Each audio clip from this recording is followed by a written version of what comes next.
Thank you, Judge.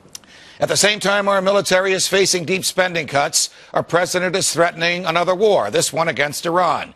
Joining me now is retired U.S. Army Intelligence Colonel Anthony Shaffer, author of Operation Dark Heart. Colonel Shaffer, it's always a pleasure. Welcome here. Always good to be on with you, Judge. Thank you. Colonel, many people who are self-proclaimed hawks, who say that they are strongly in favor of the defense of the United States of America from enemies real and imagined, have attacked Ron Paul as having an unrealistic or even a dangerous view about our foreign policy. You, a career military officer, have defended Ron Paul. Make the case. Well, I have. Now, don't forget, Ron Paul and I debated on John Stossel's show back in May, and we have differences. But with that said, he has the most realistic policy regarding Iran, Judge, because of two things. First, the Iranians may already have the bomb, and this rhetoric from the other candidates, Santorum and Romney, is not only uninformed, it's ill-advised. I think it's silly. Secondly, Jim DeMeth even said this. We cannot hope to continue to have an expeditionary military to the size we have based on the fact we just don't have the money. Therefore, you have to be very precise, very realistic in what threats are real. And I think Ron Paul's policy is the most accurate based on what we need to face as a nation going forward. You spent a year in military intelligence, so you know of whom I'm about to speak. The head of the Israeli Mossad says Iran is not a threat to Israel, and if it is, we can deal with it on our own. And Prime Minister Benjamin Netanyahu says the same thing.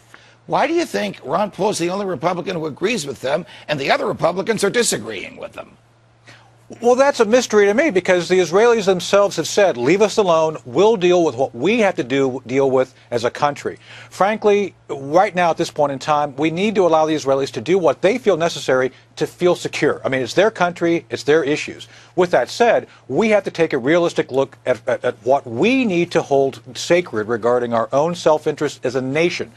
The idea of involving ourselves in expensive wars, frankly, President Reagan tried to avoid getting us involved in large land conflicts, as I would show, regarding the bombing in Lebanon. He did not want to see us bogged down. Colonel, is the United States government engaged in covert operations on the ground in Iran as we speak? I got to be honest with you. I don't believe so. However, I do believe we're doing everything we can to understand what is going on inside. There are real threats there, Judge. Don't get me wrong. The Iranians are trying to develop a new class of nuclear weapons. I believe they already have at least 2 nuclear warheads available to them.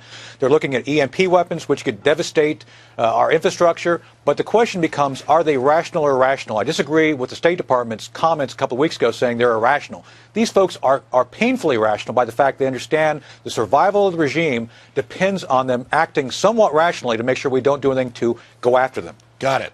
Colonel Anthony Shaffer, always a pleasure. Thanks for joining us. Thank you, Judge.